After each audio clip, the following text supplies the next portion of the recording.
6 जुलाई 2017 कानपुर की police station में phone आता है कि मेरी लड़की 7वीं मंजिल से गिरी है। मुझे उसकी लाश मिली है और जगह है प्रेम प्रकाश कॉलोनी। फ़ोन था कागज़ व्यापारी पदम अग्रवाल का। मामला हाई प्रोफाइल था। खबर मिलते ही थाना में अफरा तफरी मच गई। पुलिस अधिकारियों की गाड़ियां वहां लगातार पहुंचने लग गई। आईजी मोहित अग्रवाल, एसपी आनंद देव तिवारी और कई उच्च अधिकारी वहां पहुंच चुके थे। सभी पुलिस अधिकारी काफ़ी चिंतित नजर आ रहे थे। फॉरेंसिक टीम के साथ ही साथ स्वरूप नगर तथा करनैलगंज से पुलिस अधिकारी भी घटनास्थल पर पहुंच चुके थे और इन सब के बीच जमीन पर पड़ी थी 27 वर्षीय लड़की की लाश। लाश काफ़ी बुरी हालत में थी, जिसका चेहरा पूरी तरीके से खराब हो चुका था। सर की हड्डी टूट चुकी थी। शरीर के अन्य हिस्सों की हड्डियां भी बुरी तरीके से टूट गई थी। हम बात कर रहे हैं ऐसी दर्दनाक मौत की जिसने एक चुलबुली, खूबसूरत और पढ़ी लिखी लड़की को देखते ही देखते लाश में बदल दिया उसे, और ये मौत जन्मदिन के सरप्राइज गिफ्ट की तरह मिली। क्या ये एक हादसा था या फिर प्री प्लान मर्डर? तो आइए जानते हैं इस हादसे का पूरा सच। ये कहानी है हर्षिता अग्रवाल की और कहानी के बेहद अहम किरदार 4 हैं। खुद हर्षिता अग्रवाल, उसका पति उत्कर्ष अग्रवाल, उसका ससुर सुशील अग्रवाल और उसकी सास रानू अग्रवाल। 6 जुलाई 2019 को 11:21 पर सुबह कागज़ व्यापारी पदम अग्रवाल को कॉल आता है। कॉल उनकी बेटी हर्षिता का था। हर्षिता काफ़ी टेंशन में लग रही थी। उसने कहा, पापा हमें बुला लो, हमारी सास हमें झाड़ू से मार रही है और ससुराल वाले मुझे मारने की कोशिश कर रहे हैं। पदम अग्रवाल ने तुरंत हर्षिता के ससुर से बात करने की कोशिश की, लेकिन उनसे बात नहीं हो पाई। पिता पदम अग्रवाल हर्षिता के घर के जाने के बारे में सोच ही रहे थे कि 12:42 दोपहर एक बार फिर फ़ोन आया, लेकिन इस बार ये उनकी प्यारी बेटी का नहीं, बल्कि उनके ससुर सुशील अग्रवाल का था, जिन्होंने उन्हें एल्डोराडो अपार्टमेंट स्थित अपने आवास पर तुरंत पहुंचने के लिए कहा। पद्मा अग्रवाल पत्नी संतोष और अपनी बेटी दीपिका के साथ वहां पहुंचे, लेकिन आगे बढ़ते ही उनके पैरों तले जमीन खिसक गई। सामने पड़ी थी हर्षिता की लाश। हर्षिता के ससुराल वालों ने इस हादसे को आत्महत्या का मामला बताया। पुलिस ने कड़ाई से जांच पड़ताल शुरू की और जांच पड़ताल के बाद पुलिस ने ऐसा सनसनीखेज खुलासा किया जिसे सुनकर आपका भी दिल दहल जाएगा। दोस्तों, आपने तो ये सुना ही होगा कि अपराधी कैसा भी हो, वो कभी भी बच नहीं पाया है। पदम अग्रवाल अपने परिवार के साथ सरोजनी नगर क्षेत्र के मूर्ति विहार में रहते थे। उनके परिवार में पत्नी संतोष के अलावा 2 खूबसूरत और पढ़ी लिखी बेटियां थीं। बड़ी बेटी दीपिका, जिसकी शादी हो चुकी थी और वो अपने परिवार में काफ़ी खुश थी, और दूसरी लाडली छोटी बेटी हर्षिता, जिसका जन्म 7 जुलाई 1991 को रविवार के दिन हुआ था। उसे फोटोग्राफी का बहुत शौक था और वो इसमें अपना कैरियर भी बनाना चाहती थी, और इसीलिए उसने बम्बई के एक कॉलेज में एनिमेशन में ग्रेजुएशन भी किया और वापस आ गई। खाली बैठना हर्षिता को बिल्कुल पसंद नहीं था, इसलिए ग्रेजुएशन के बाद वो वहीं के एक स्कूल डीएसपी कल्याणपुर में पढ़ाने लगी। लेकिन पिता पदम अग्रवाल जल्द से जल्द अपनी लाडली बेटी को भी ससुराल भेजना चाहते थे, जहां उसे बड़ी बेटी दीपिका की तरह ही उसे मायके जैसा ही प्यार मिल सके। लेकिन उन्हें कोई लड़का पसंद ही नहीं आ रहा था। काफ़ी कोशिशों के बाद उन्हें कानपुर का एक लड़का उत्कर्ष अग्रवाल पसंद आ गया। उत्कर्ष के पिता सुशील अग्रवाल की फिलामेंट्स प्राइवेट लिमिटेड नाम से धागा बनाने की कंपनी थी। पूरा परिवार एक क्षेत्र में एल्डोराडो अपार्टमेंट में एक फ्लैट में रहते थे। उनके परिवार में उनकी पत्नी रानी अग्रवाल के अलावा उनके 2 बच्चे, बेटा उत्कर्ष और बेटी परिधि थे। उत्कर्ष के पिता का अच्छा खासा व्यापार था और उस पर किसी भी तरह की कोई खास जिम्मेदारी भी नहीं थी। पदम अग्रवाल को ये रिश्ता पसंद आ गया। हर्षिता की माँ उत्कर्ष की माँ रानू अग्रवाल को पहले से ही जानती थी। लोग उन्हें काफ़ी तेज तर्राट पे कहते थे, लेकिन हर्षिता की माँ ने सोचा, हर पढ़ी लिखी औरत को लोग ऐसा ही बोलते हैं, और बात आई गई हो गई। जल्द ही कानपुर की 25 साल की इस खूबसूरत पढ़ी लिखी हर्षिता ने हैंडसम उत्कर्ष अग्रवाल से शादी के लिए हाँ कर दी। बिना देरी के दोनों परिवारों ने 24 जनवरी 2017 ओरछा रिजॉर्ट में इनकी डेस्टिनेशन वेडिंग प्लान की और इस शादी में कानपुर शहर के उद्योगपतियों के अलावा अनेक जानी मानी हस्तियां भी शामिल हुई। शादी हंसी खुशी संपन्न हो गई, लेकिन हैरानी की बात तो ये थी कि दूल्हे का परिवार शादी से जुड़े हर खर्चे का पेमेंट लड़की वालों के ऊपर डाल देते थे। यहाँ तक कि वो अपने खर्चों का बिल भी उन्होंने दुल्हन के परिवार को दे दिया। ये सब पदम अग्रवाल और उनकी पत्नी संतोष को अजीब तो लगा, पर बेटी की खुशी देखकर उन्होंने कुछ नहीं कहा और इस शादी पे लगभग 40 से 45 लाख रुपए का खर्चा हो गया। पर ये तो शुरुआत थी। शादी के मात्र 6 महीने बाद हर्षिता के ससुराल वालों ने पैसे की मांग की और उन्होंने हर्षिता से कहा कि फैक्ट्री की मशीनों के लोन को चुकाने के लिए तुम अपने पापा से 2 करोड़ रुपए लाकर आओ। ये तुम्हारी जिम्मेदारी है और वैसे भी तुम्हारे पापा के पास तो बहुत पैसा है। हर्षिता ये सुनकर हैरान रह गई और उसने ऐसा करने से इनकार कर दिया और इसी दिन से हर्षिता पर अत्याचार होना शुरू हो गया।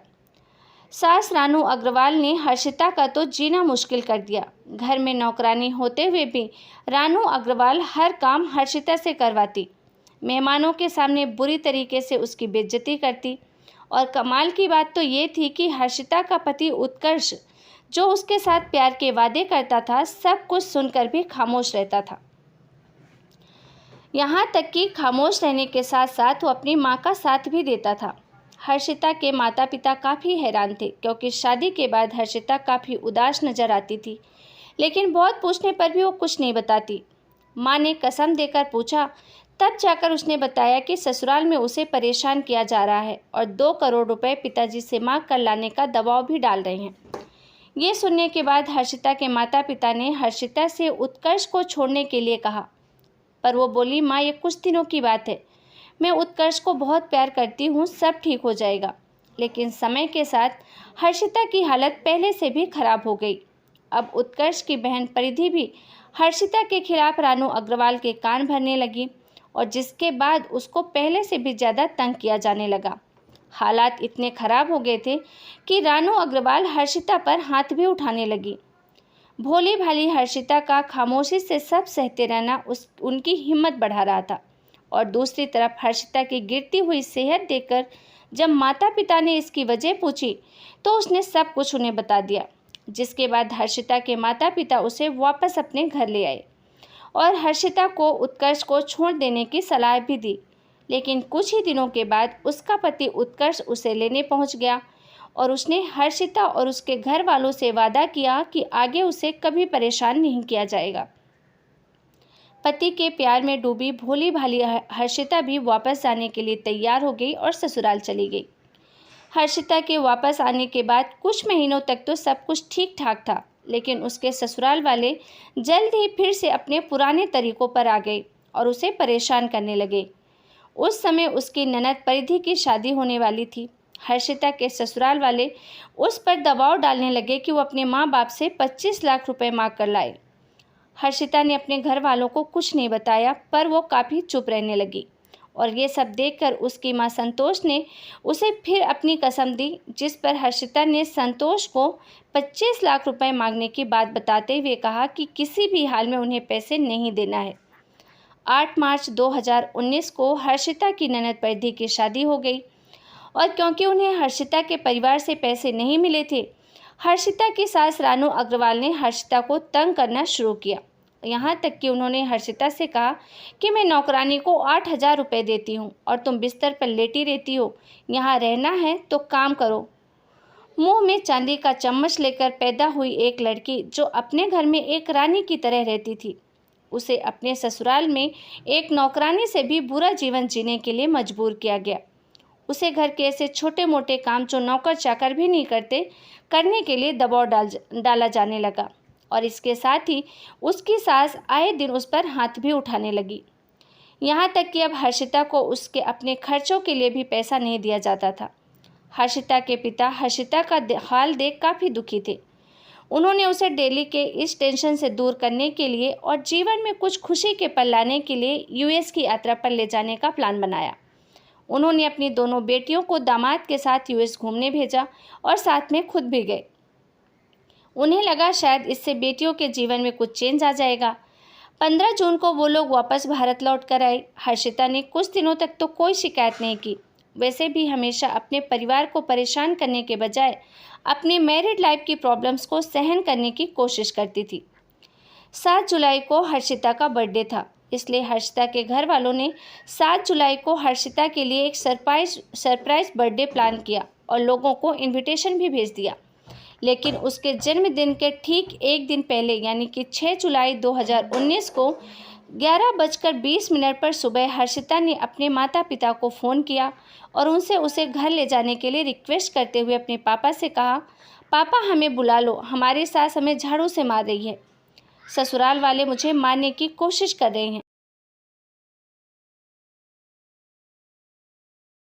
लेकिन जब पदम अग्रवाल अपनी पत्नी और बड़ी बेटी दीपिका को लेकर आनन फानन में बेटी के घर पहुंचे तो उनके होश उड़ गए, क्योंकि हर्षिता की बॉडी बिल्डिंग से नीचे गिरी पड़ी थी।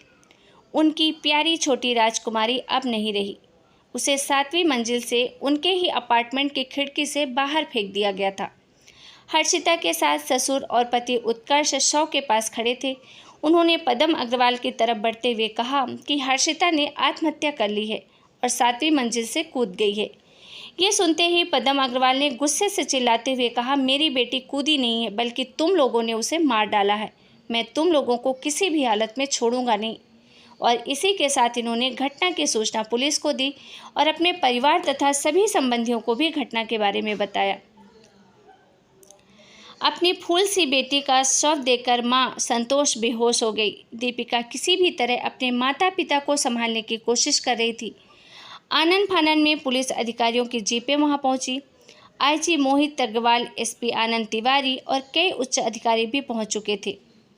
वहां पे फॉरेंसिक टीम के साथ ही स्वरूप नगर तथा करनेलगंज से पुलिस अधिकारी आ चुके थे और पुलिस अधिकारियों ने फ्लैट की किचन से बराबर वाली उस खिड़की की जांच पड़ताल की जहां से हर्षिता गिरी थी या फिर उसे फेंका गया था। निरीक्षण के बाद पुलिस अधिकारियों ने हर्षिता के शव को पोस्टमार्टम के लिए लाला लाजपत राय चिकित्सालय भिजवा दिया। घटनास्थल पर अन्य लोगों के अलावा हर्षिता का पति उत्कर्ष तथा उसके माता पिता मौजूद थे। पुलिस अधिकारी ने सबसे पहले हर्षिता के पति उत्कर्ष से पूछताछ की तो उसने बताया कि हर्षिता से मैं कितना प्यार करता था इसका सबूत तो मेरे पास नहीं है, मगर उसके जाने से सब कुछ खत्म हो गया है। शादी के बाद हम सब बहुत खुश थे। उसका अपना फोटोग्राफी का बिजनेस शुरू कराने वाले थे और उसे आने जाने के लिए कार भी दी थी। कोई रोक टोक नहीं थी। 28 मई से 16 जून तक हम अमेरिका में थे, तब भी फ्यूचर को लेकर सपने बुने थे, लेकिन क्या पता था कि सारे सपने ऐसे टूट जाएंगे। घटना वाले दिन मैं और पापा फैक्ट्री में थे। मम्मी का फ़ोन आया तो हम लोग आए। हर्षिता आत्महत्या नहीं कर सकती, वो खिड़की से नीचे कैसे गिर गई कुछ नहीं पता।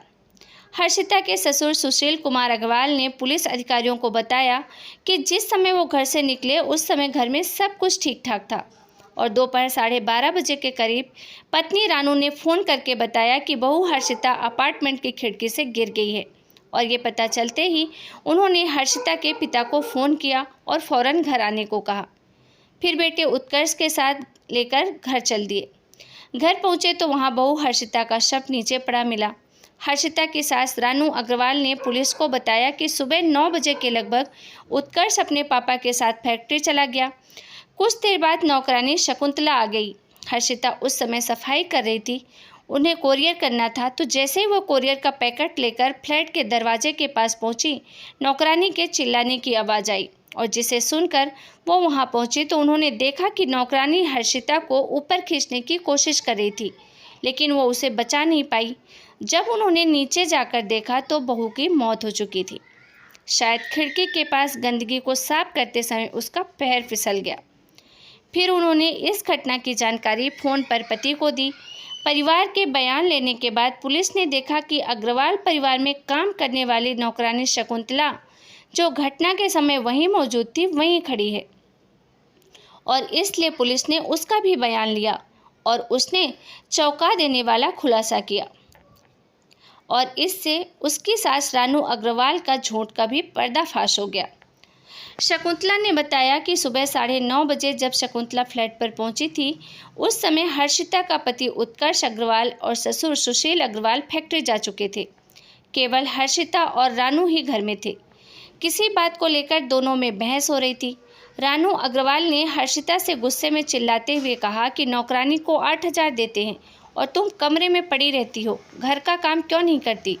तो गुस्से में हर्षिता ने भी उसे जवाब दे दिया। स्थिति की गंभीरता को देखते हुए शकुंतला हर्षिता को समझा बुझाकर कमरे में ले गई। रानू अग्रवाल भी वहां पहुंच गई और हर्षिता को कमरे में चप्पल और झाड़ू से मारने लगी और उसे घर से बाहर भी नहीं जाने दिया। जिसके बाद वो काम करने चली गई और जब वो काम कर रही थी तो अचानक 12:30 बजे रानू अग्रवाल की आवाज़ आई। आवाज़ सुनकर जब वो देखने गई तो हर्षिता खिड़की से नीचे लटक रही थी। नौकरानी ने उसे ऊपर खींचने की कोशिश की लेकिन सफल नहीं हो पाई और इसी दौरान रानू अग्रवाल दर्शक की तरह वहां पीछे खड़ी रही। उन्होंने कोई मदद तक नहीं की। नौकरानी शकुंतला के बयानों के बाद थाना प्रभारी ने पुलिस अधिकारियों के आदेश पर रानू अग्रवाल को महिला पुलिस के सहयोग से अरेस्ट कर लिया और जल्द ही पुलिस के हाथ एक और पुख्ता सबूत के रूप में एक सीसीटीवी फुटेज आया, जिसमें हर्षिता की सास रानू अग्रवाल बहू की लाश के पास पहुंची, फिर अपने पति को फ़ोन किया और बोली सी इज़ फिनिश्ड, खिड़की से नीचे कूद गई है। उसने लाश के पास से कार की चाबी और मोबाइल उठाया और फिर वहां से चली गई। ये खबर कानपुर के मीडिया चैनल्स और अखबारों में बहुत तेज़ी से फैली। कई महिला संगठन भी सामने आए और घटना की बुराई करते हुए परिवार को इंसाफ दिलाने का आश्वासन भी दिया। हर्षिता के परिवार ने हर्षिता के पति, उसके सास ससुर, ननद के खिलाफ पुलिस स्टेशन में एफआईआर दर्ज करवाई। बाद में उसकी ननद परिधि और नंदोई का नाम एफआईआर रिपोर्ट से हटा लिया गया। हर्षिता के पति, ससुर और सास को जेल भेज दिया गया। दहेज हत्या के आरोप में मामला दर्ज कर पुलिस अब अधिकारियों के खिलाफ और पुख्ता सबूत इकट्ठा कर रही है ताकि उनको कड़ी से कड़ी सज़ा दिलाई जा सके। तो दोस्तों, आपको क्या लगता है कि ऐसे परिवार वालों के साथ या ऐसे ससुराल वालों को क्या सज़ा मिलनी चाहिए? इस घटना को सुनाने का उद्देश्य हमारा किसी की भी भावनाओं को ठेस पहुंचाना नहीं है, बल्कि आपको जागरूक करना है और सतर्क करना है। समाज में हो रहे ऐसे निंदनीय अपराधियों को पकड़वाना हमारा भी कर्तव्य है। तो दोस्तों, सतर्क रहें, सावधान रहें, अपना खूब ख्याल रखें। जय हिंद, जय भारत। आपको हमारा ये वीडियो अच्छा लगा हो, हमारी मेहनत पसंद आई हो तो वीडियो को लाइक करें, शेयर करें और अगर आपने अभी तक चैनल को सब्सक्राइब नहीं किया है तो सब्सक्राइब करके बेल आइकॉन ज़रूर प्रेस करें ताकि देश दुनिया की ऐसी घटनाओं का नोटिफिकेशन आपको ज़रूर मिलता रहे।